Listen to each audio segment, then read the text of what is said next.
Prontinho. Então, como eu disse para vocês, o livro de Malaquias está falando de culto, o culto a Deus, o culto que não estava sendo entregue conforme as prescrições de Moisés, como Deus tinha passado na lei. Os sacerdotes eles estavam fazendo de qualquer jeito, não estavam fiscalizando ali as ofertas que estavam sendo entregues, né? E Deus não estava recebendo, né? Então Deus envia, levanta o profeta Malaquias, para chamar o povo ao arrependimento, trazer eles novamente para que o culto a Deus seja feito conforme Deus pediu que ele fosse feito, da maneira que ele pediu, tudo e tal, né? Então, e nós vimos que os sacerdotes eram os líderes da nação, né? A gente não tinha mais Israel não tinha mais um rei. Quem liderava a nação eram os sacerdotes, né? E os sacerdotes estavam corrompidos. E por causa do seu exemplo, estava também corrompendo o povo. Eu até falei, como é o rei, é o povo, né? Aqui é como é o sacerdote, também é o povo. O sacerdote estava corrompido. E Deus chamou esse povo novamente ao arrependimento, porque eles estavam cometendo os mesmos erros que eles cometeram antes de ir para o cativeiro. A gente viu que estava repetindo as mesmas questões. Então, Deus é o maior interessado em restituir a sua adoração, né? Então, ele se voltou para o povo e nós vimos que o livro de Malaquias é um sistema dialogal, né? Deus fala, o povo responde, Deus novamente responde para o povo onde é que está o erro. E Deus se voltou para os sacerdotes agora, os líderes, aqueles que cuidam do culto. E o último estudo que a gente viu, né, de Malaquias, a gente viu que o sacerdote estava deixando a sua mulher da sua mocidade, né, para se casar com outra, né? Não sei se é mais jovem ou mais rica, a gente tem várias questões que podem entrar aí, né? Só que Deus falou que ele odeia o divórcio, odeia o repúdio. E a gente aprendeu sobre a ética do casamento, né? Sobre a questão do divórcio, por que Deus odeia o divórcio, né? Nós vimos toda aquela questão. E aqui, terminando o capítulo 2, nós vemos que o povo estava enfadando o Senhor, estava cansando o Senhor, porque eles falavam algo sobre a questão de Deus. Que questão é essa? Que os maus estão prosperando, né? Eu que sou aqui o servo do Senhor, estou passando perrengue, e o Deus não faz justiça ali, ó, com aquela pessoa, né? Então, nós vamos ver sobre essa questão hoje, né? Por que Deus permite que o ímpio continue na sua impiedade e ainda ele prospera ainda, né? E Deus não traz o juízo. É isso que nós vamos ver hoje no livro de Malaquias, né? Primeiro, o cansaço de Deus com as acusações do povo. Verso 17, leia aí comigo. Enfadais o Senhor com vossas palavras. E ainda dizeis, em que o enfadamos? Nisso que pensais. Qualquer que faz o mal passa por bom aos olhos do Senhor. E desses é que ele se agrada. Ou, onde está o Deus do juízo? Né? O povo aqui faz 3 acusações contra Deus nessa questão. Isso, né? Eles fazem 3 acusações contra Deus. Qual que é a primeira acusação? De impunidade no julgamento. Que Deus não estava punindo, né, os maus. Que nem aí, qualquer que faz o mal passa por bom aos olhos do Senhor. Eles acusavam Deus veladamente, né? Eles não estavam falando, mas estava nos seus pensamentos, de não recompensar aqueles que fazem o bem, né? Mas de premiar os maus. Porque está vendo que o mal, essas pessoas aí que são ímpias, estão prosperando, deve ser, Deus se agrada delas, está recompensando elas. É isso que eles estavam pensando. A segunda acusação é contra o caráter de Deus. A corrupção do seu caráter. Ele fala, é desses que ele se agrada. Tá vendo esses ímpios aí? É desse povo aí que Deus se agrada, porque ele está abençoando esse povo aí. Eu que estou servindo ele está só me mandando maldição. Né? Perrengue, estou passando perrengue. Né? E esse povo aí que é ímpio está prosperando. Eles atacavam o caráter santo de Deus. Eles o acusavam de deleitar-se no pecado e agradar-se do pecador. Vai bem na vida do ímpio, quer dizer que Deus... Né? Todas as coisas é vinda de Deus, não é? Então, se o ímpio está prosperando, é Deus que está dando. Né? Então, ele estava pensando mal e falou, Deus está se agradando desse povo aí. E a terceira acusação é inatividade na providência. Como assim? Né? Porque eles falavam, onde está o Deus do juízo? Essa pessoa faz o mal, né? E cadê que Deus não vem e pune ela, faz justiça? Então, eles acusavam Deus de ser omisso, de ser tardio, na questão de aplicar o juízo, aplicar a justiça. Essas 3 acusações estavam sendo feitas a Deus.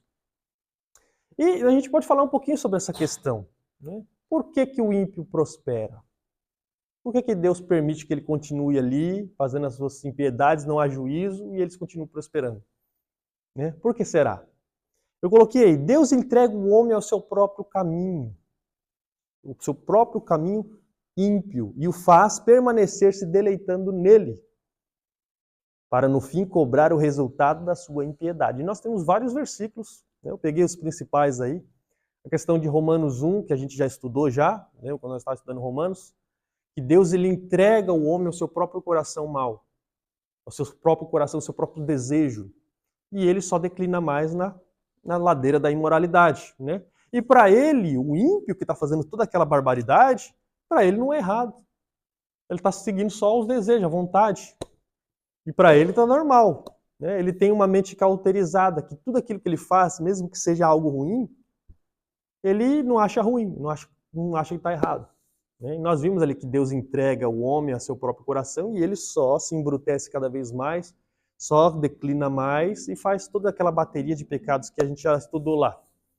Segundo Tessalonicenses 2, do verso 10 a 12, fala que Deus manda a operação do erro para que eles creiam na mentira. Aí você fala, poxa, mas por que Deus manda a operação do erro para que eles creiam na mentira? Não é para crer na mentira. Né? Mas por que Deus está fazendo isso? Isso é um meio de punição que Deus faz. E Ezequiel 14 também.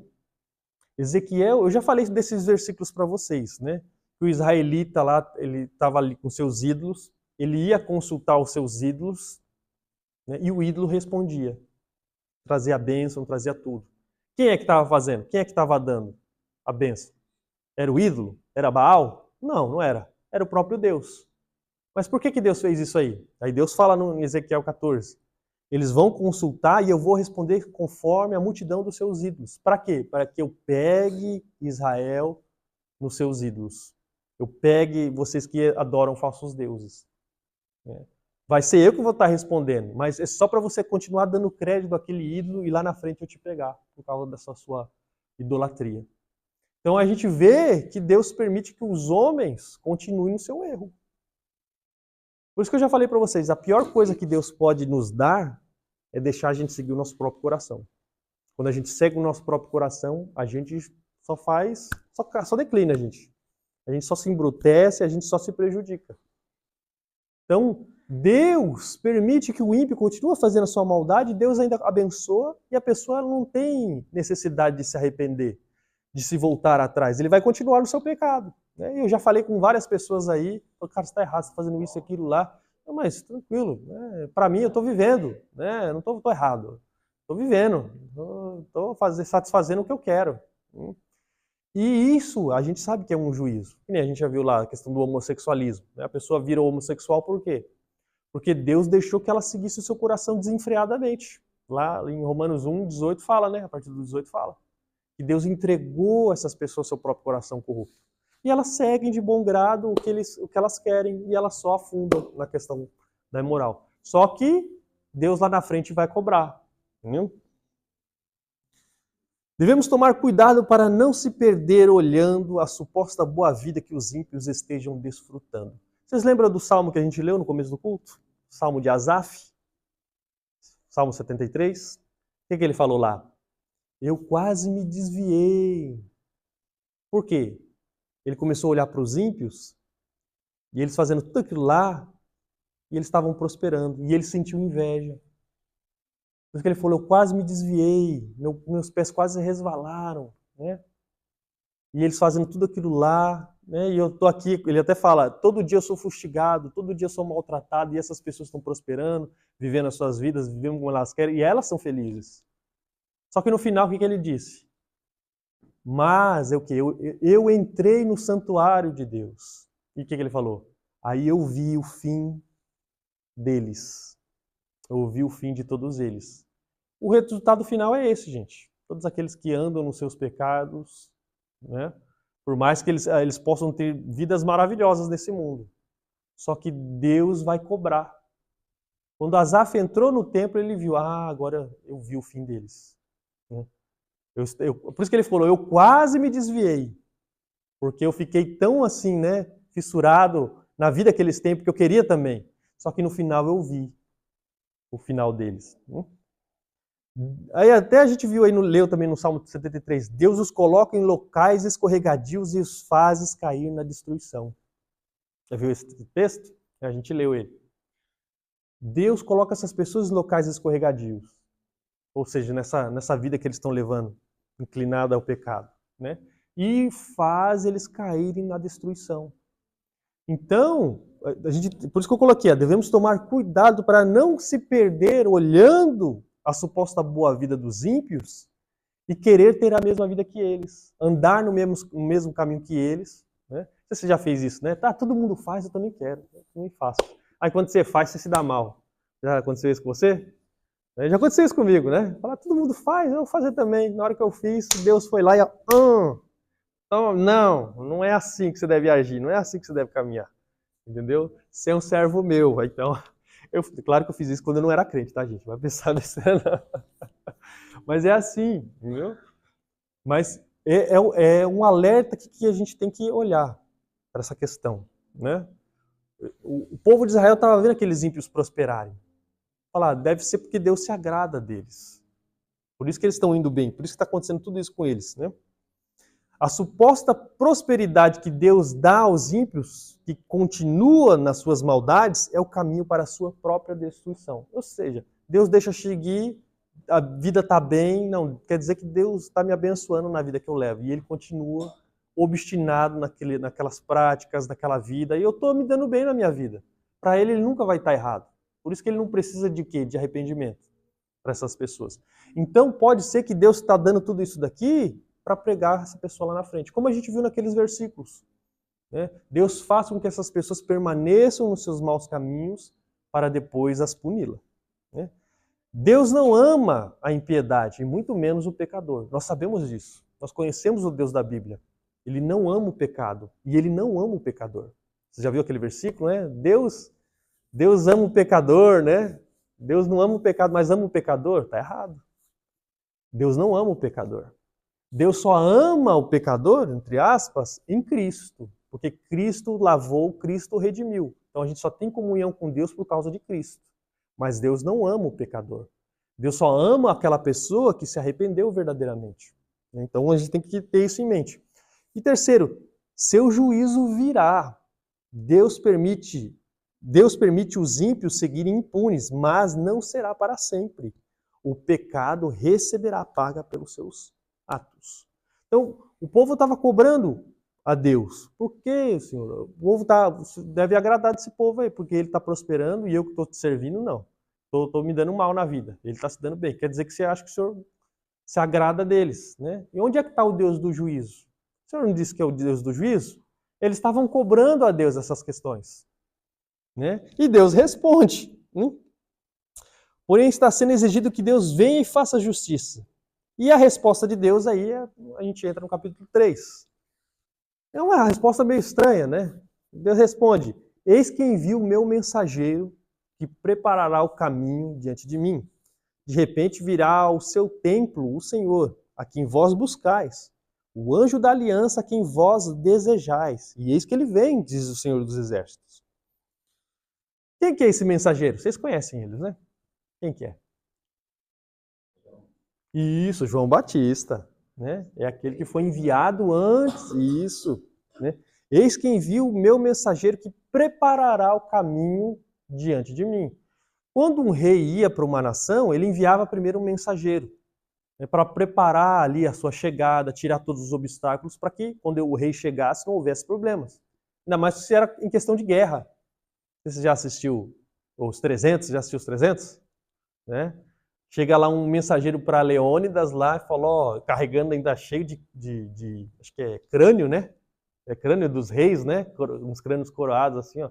Falou, isso aqui aconteceu com todos aqueles que não se submeteram ao Xerxes, né? Você também tem que se sujeitar, senão você vai ter o mesmo fim que esses caras aqui. E tal. O mensageiro era feito para isso, porque aí o rei analisava, eu não posso com aquele meu adversário, então eu vou providenciar que tenha aliança, paz, né, a gente se submete para a gente não ter problema, né, para a gente não morrer. Então sempre era feito isso no mundo antigo. E Deus aqui fez a mesma coisa. Ele enviou alguém antes dele, para preparar o caminho dele. Para que quando ele chegasse não houvesse problemas. E essa pessoa foi João Batista. E lá no finalzinho de Malaquias, né, no capítulo 4, ele diz o que ele faria.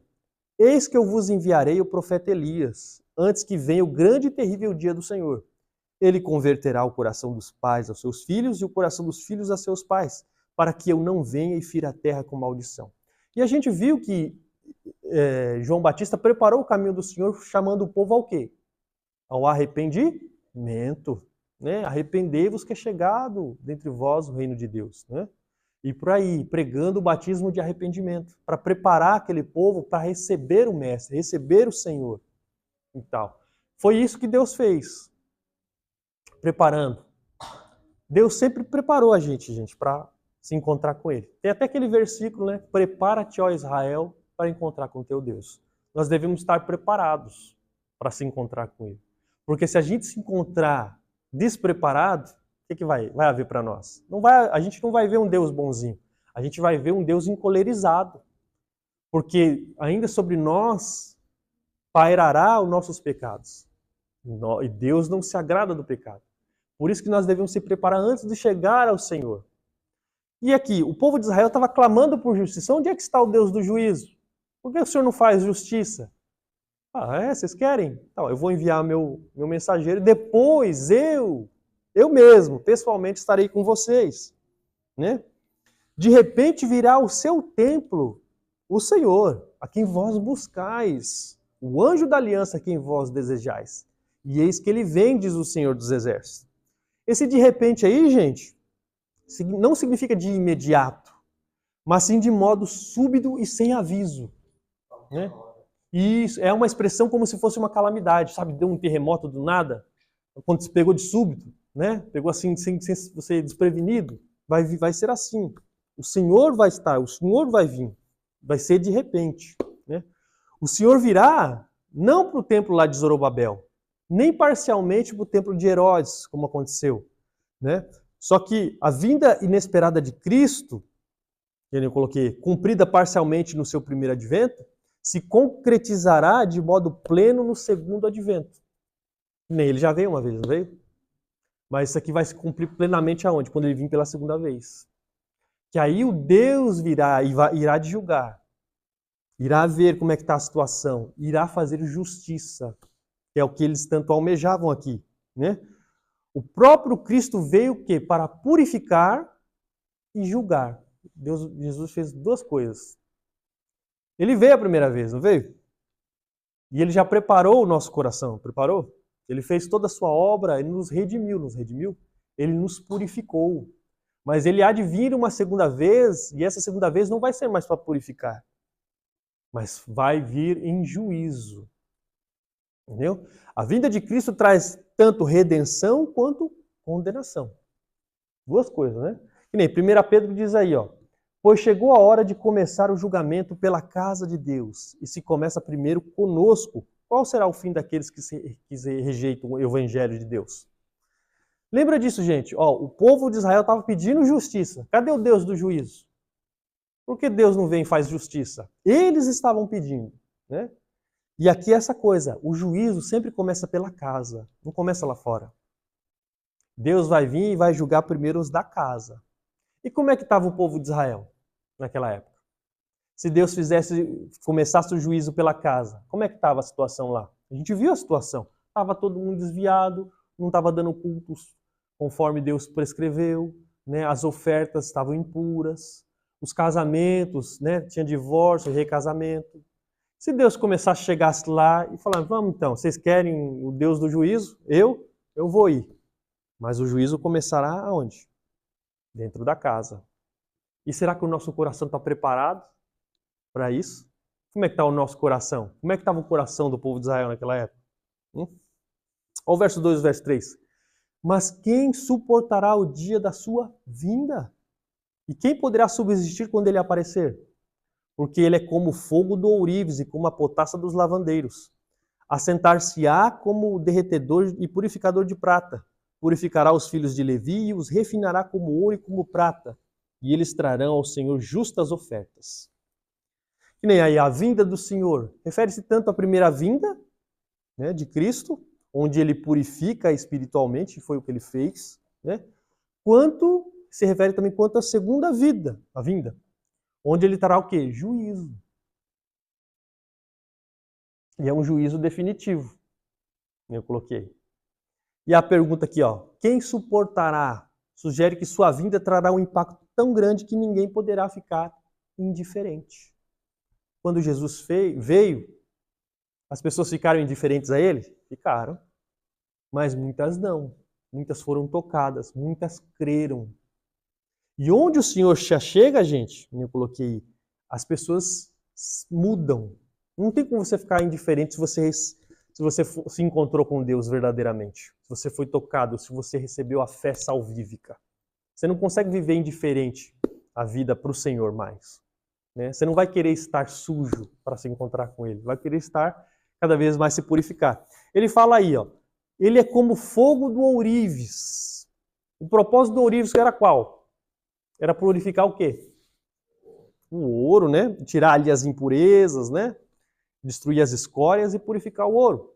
E ele fala também que Deus é como a potassa dos lavandeiros. A potassa era tipo um sabão que tirava a mancha. Né?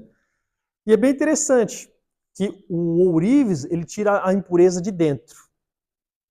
E a potassa tira a sujeira da onde? A mancha de fora. Deus faz a mesma coisa conosco, não faz?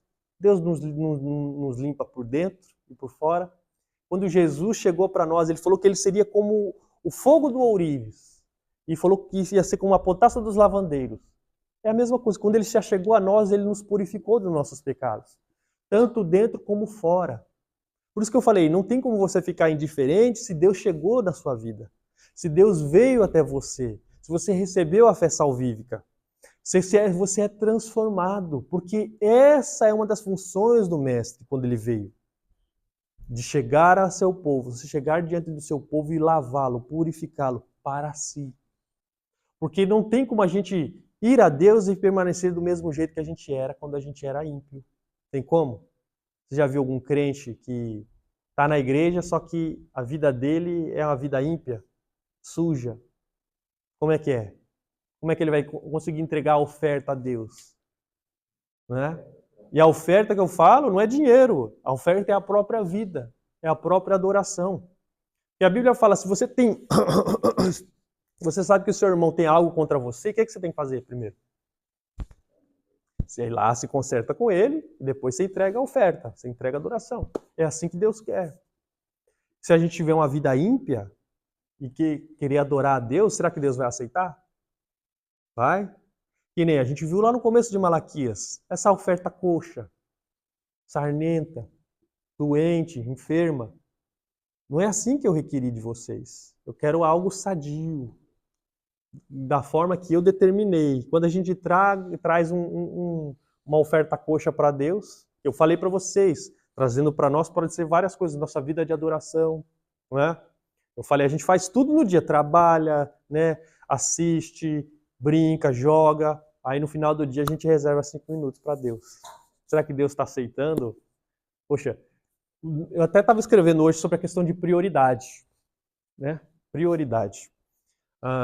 Um colega meu ele perguntou assim, cara, como é que você encontra tempo para ler? Aí eu olhei assim para ele, só falei assim, prioridades. E eu sabia que ele fazia academia, eu falei, quantas vezes você vai na academia e quantas horas você passa lá? Ele falou, no mínimo umas 3 vezes por semana e umas 2 horas. Eu falei, então, você deu prioridade a ir lá na academia e ficar aquelas 2 horas lá. E eu dei a prioridade para a leitura, né? E todos nós damos prioridade a algo, não damos? Quando a gente dá prioridade, a gente arranja tempo para ter aquilo com a gente, para fazer aquilo lá, não temos? Não é verdade? Então, na vida do crente, uma das maiores prioridades é quem? Deus. Isso mesmo, Deus. Então, a gente vai encontrar tempo ou não vai para glorificar a Deus? Para viver a vida que Deus quer que a gente viva? Como é que vai ser minha vida? Como é que eu vou acordar de manhã? Será que eu acordo já pensando em Deus? Eu acordo já pensando em Deus. E outra, eu vou dormir pensando em Deus. Né? Tem um homem de Deus que ele falava assim, ó, não passe um dia sequer sem ouvir a voz de Deus. Você tem que, antes de você reclinar sua cabeça no travesseiro lá, você tem que falar, Deus falou comigo hoje. Como ele falou? Através da palavra. Através do tempo de comunhão que eu tive com ele. Uma das prioridades que nós temos, queridos, é viver para Deus. Nossa vida é para Ele. Então, as minhas prioridades vai ser como? Vai ser para quem? Eu posso fazer um monte de coisa, mas a maior prioridade é Deus. Então, eu vou arranjar tempo para estar aqui com vocês. Eu vou arranjar tempo para ler, para orar. Vocês oraram hoje?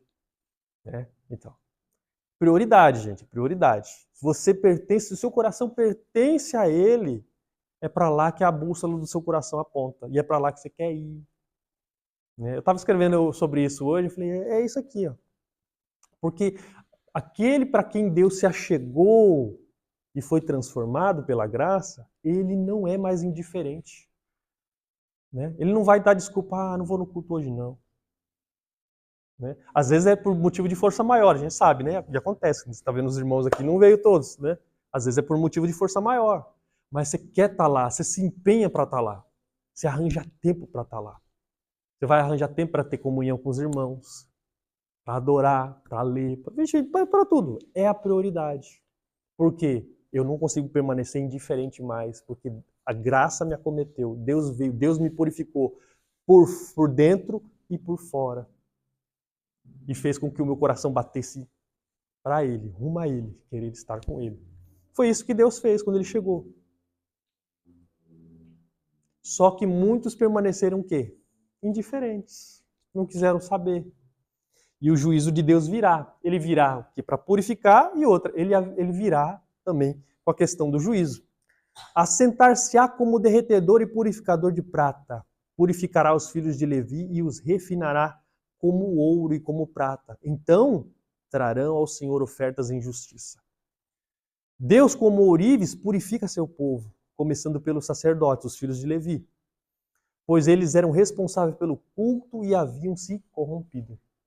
Como eu falei para vocês, o maior interessado para resolver todas as questões da igreja, dos líderes, dos membros, é Deus. Por que ele quer? Porque ele quer ser adorado. Por isso que ele vai vir até você, ele vai falar com você, ele vai te orientar. Se você é um servo, uma serva dele, ele vai falar com você. O Espírito Santo vai te importunar. Porque ele quer que você seja puro, seja de fato um crente saudável, que entregue o verdadeiro louvor a ele. O processo de refinamento não é instantâneo, mas contínuo, simbolizando a santificação. E assim é, não é? Nossa vida é marcada por santidade. E não é da noite para o dia que você vai virar santo. É constante. Dia após dia, quanto mais você se achega para Deus, mais você é lavado. A gente estudou sobre mortificação da carne, vocês lembram? Que a partir do momento que você se converteu, está num processo de mortificação da sua natureza pecaminosa. Você está crescendo cada dia, semana, mês, ano, a estatura de Cristo e por aí vai. Por quê? Qual que é o objetivo de Deus purificar o seu povo? Eu coloquei aqui.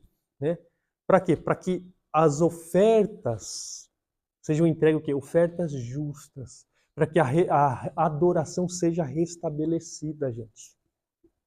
É isso que Deus quer. É isso que Deus quis do povo de Israel na época de Malaquias. Porque está todo mundo corrompido.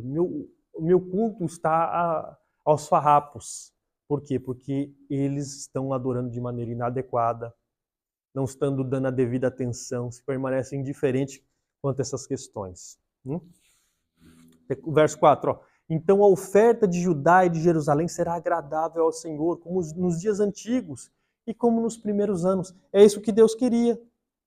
Deus quer restaurar a adoração, como havia sido no início, quando começou a adoração no templo lá a gente viu com os sacerdotes lá, Arão e tal. Nos primeiros anos foi uma maravilha, porque eles faziam aquilo lá de todo o coração, tinham um temor, reverência. E é como eu coloquei, aonde Deus chega, é impossível ficar indiferente. Naqueles que Deus se achega, são purificados das suas impurezas e só querem saber de entregar o louvor que é devido a Deus. Deus já chegou até você? Eu creio que Deus já chegou até vocês. É por isso que vocês estão aqui. Por isso que vocês dedicam a estar aqui. Que vocês querem adorar a Ele. Não só cantando, mas com a sua vida diária. Assim que deve ser, gente. Deus nos veio e nos purificou para isso, para entregarmos o perfeito louvor a Ele. Desde que quando Cristo veio a primeira vez, Ele redimiu um povo para si, um povo que Ele ama, um povo que Ele quer fazer de fato abençoá-lo com a sua graça, com os meios de graça. E há vários. Qual que são os meios de graça? Vocês lembram? Eu já falei bastante já. Pregação, né, as ordenanças, tal, comunhão. Todos isso são meios de graça que Deus dá para a gente se fortalecer e continuar caminhando rumo a Canaã celestial. Deus nos dá isso. Nós devemos buscar constantemente essas coisas, para cada vez mais estarmos próximos do nosso Senhor. Porque aqui, no livro de Malaquias, eles tinham perdido o temor, gente. Eles não estavam mais adorando, porque eles tinham perdido o temor. Parece que Deus não voltou no templo feito por Zorobabel. Deus não estava mais lá. Não era mais como antigamente. E o povo desanimou. Vamos tirar os recursos para o meu bem pessoal. E por aí vai, um monte de coisa. E Deus só mandando maldição para eles. A lavoura estava escassa. Por quê? Porque eles não estavam entregando louvor a Deus. Isso tem que ser preocupante na nossa vida. A gente olhar assim, eu quero adorar de fato como Deus pediu para que eu adore. Como é que eu vou fazer isso? Se entregando de todo o coração. É isso que Deus quer de nós. Deus não quer só uma parte da gente. Deus ele quer nós todo, inteiro. Por isso que a cada respirada que você dá, você está entregando louvor a Deus. Só que quando a gente não vive conforme Deus quer que a gente viva, a gente desonra a Deus. A gente desvia a finalidade. A gente foi criado para Ele, a gente quer viver para nós. E não é assim que Deus quer que a gente viva. Por isso que Ele veio e nos tocou.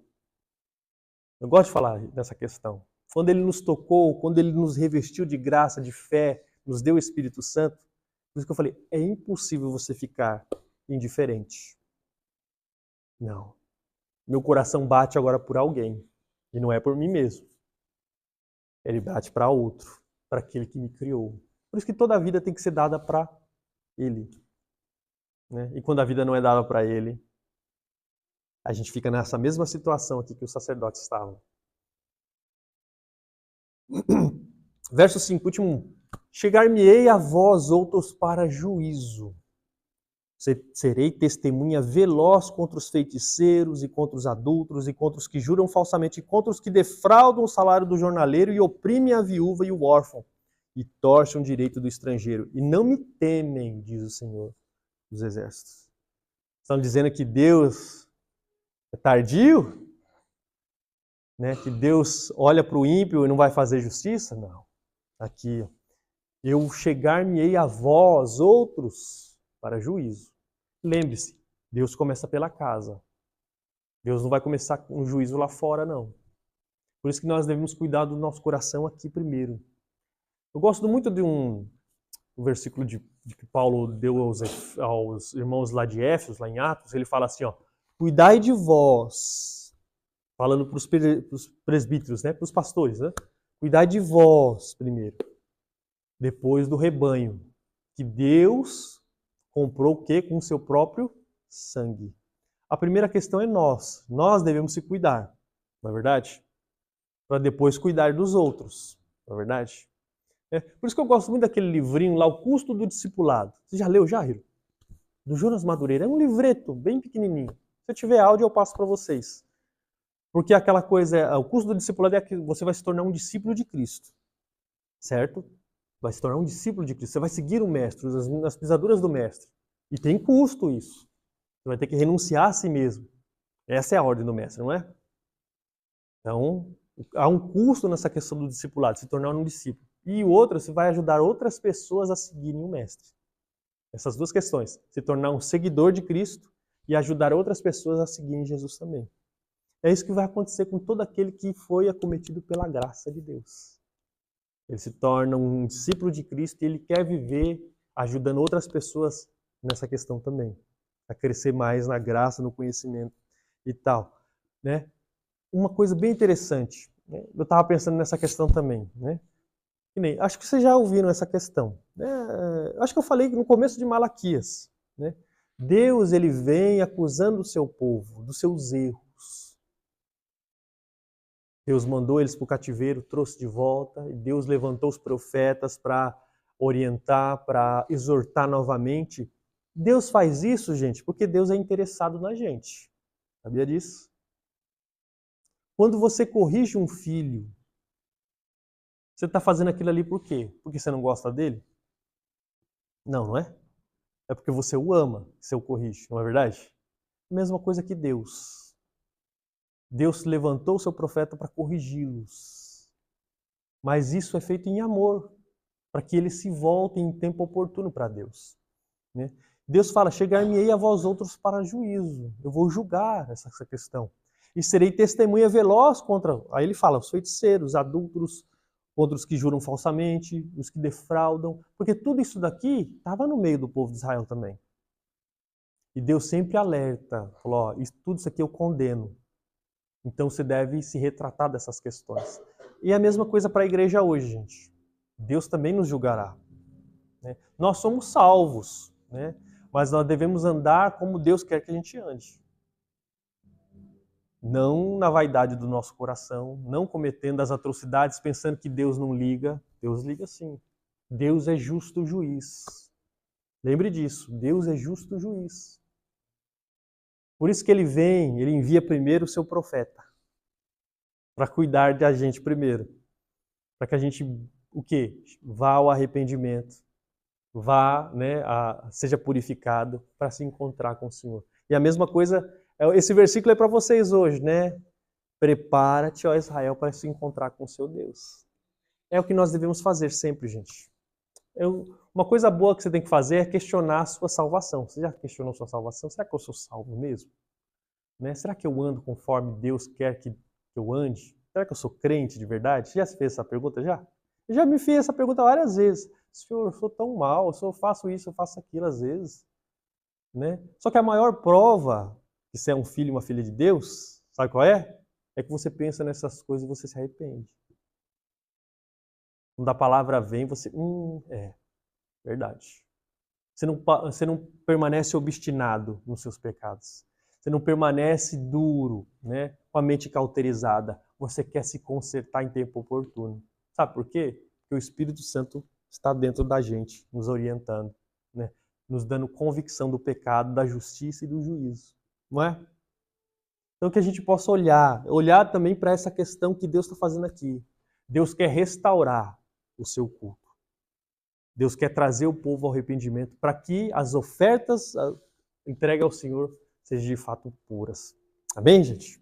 Esse é o estudo de hoje. Morrido, nos apresente ao Senhor.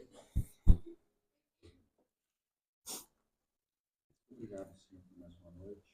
Obrigado, Senhor, por esse estudo, por exortar, por meditar. Muito obrigado, Senhor, pela tua palavra. Senhor, ajuda-nos a melhorar, a oferecer um culto cada vez mais digno ao Senhor, da forma que o Senhor prescreveu que fosse. Nós possamos oferecer nossa vida. Nós possamos, ó Deus, colocar o Senhor sempre como prioridade sobre o nosso tempo. Em nome de Jesus, ajuda-nos, Senhor. Abençoa, Senhor, cada um que está aqui, também os irmãos que não puderam estar, sejam sua luz. Em nome de Jesus, nós agradecemos a bondade pelo teu nome. Nos dê, Senhor, uma semana abençoada. Possamos, ó Deus, manter essa palavra nos nossos corações. Em nome de Jesus. Amém. Amém.